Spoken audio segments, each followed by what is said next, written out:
Your mission, What the Jim, should you choose to accept it, is to rank and review all 8 Mission Impossible movies in under 10 minutes. I choose to accept. What's everybody's What the Jim, and let's rank the Mission Impossible movies. Let's roll on with the intro, and I'll reveal my number 8.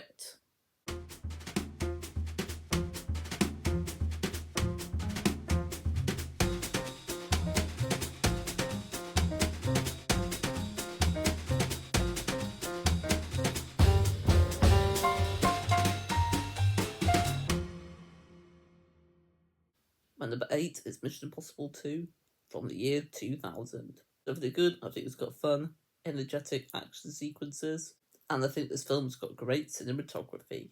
However, with the bad, I think the script is a little bit all over the place, and I'm not a fan of the relationship in this one.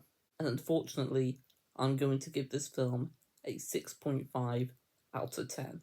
I think it's slightly better than okay. And number 7 is the first Mission Impossible from 1996. So for the good, I think it's got great world building and iconic set pieces, excellent music and score, Tom Cruise as Ethan Hunt, plus the stunts that character does, and that's always been the highlight of the franchise. But for the bad, the script can be a bit confusing at times and has some scenes that are a bit boring to get through. But overall, I really like this movie, so I'm going to give it a 7.5 out of 10. My number 6 is Mission Impossible 3 from 2006. So for the good, I think this film is intense and engaging, especially with the action and the stakes of this film. I also think it's got a memorable villain, and it's overall a well-written movie filled with great characters. But for the bad, this film doesn't have the most unique story. I also think there are several scenes where the movie moves a bit too quickly for my liking, so I think this film could have been a little bit longer. But I think this is a great film in the franchise. I'm going to give it an 8 out of 10. But number 5 is Mission Impossible Ghost Protocol from 2011. So for the good, this has the best moment of the franchise for me with the Dubai sequence. It's shot brilliantly and makes you feel like you're there amidst it all. The movie is also well written, paced, and has some of the best side characters and action set pieces found in this whole franchise. But for the bad, I find the movie hard to follow at times. It's also not got the most original story, and it has quite a forgettable villain in this one.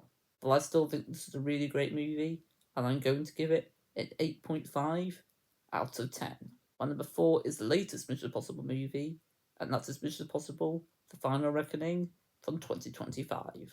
So for the good, I think this is the most intense and emotional film in the franchise, filled with some of the best action and moments. I also think this has really great characters with well done performances. I also think this film ends on a satisfying note. I also think it's got a well crafted script, and I enjoyed seeing everyone's perspective on the film's story. It made the movie much more entertaining and unpredictable, which I appreciated. But for the bad, the film should be about 20 minutes shorter. There's no way it needs to be 2 hours and 50 minutes long. I also think the movie could be paced a bit better. And this is another movie about saving the world. I've seen lots of films like that. But I'm also going to give this Mission Impossible movie the same rating as Ghost Protocol, and that is an 8.5 out of 10. And number 3 is Mission Impossible Fallout from 2018. So for the good, I think this is a really great movie, whether it's with the action, moments, script, performances, and stunts. I also think it has a thrilling third act. Probably has my favourite third act from any of these movies. But for the bad, I think the film could be a little bit tighter with its pacing, and I think it also has one too many subplots. But I overall think this is a brilliant film, so I'm going to give it a 9 out of 10. But number 2 is Mission Impossible Rogue Nation from 2015. So for the good, I think this has the best intro to any of these movies.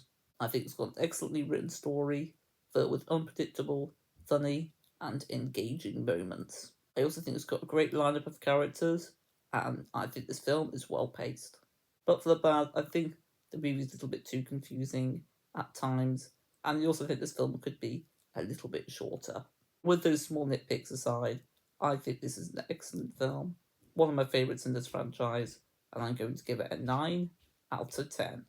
So that means my favourite of these films is Mission Impossible Dead Reckoning Part 1 from 2023.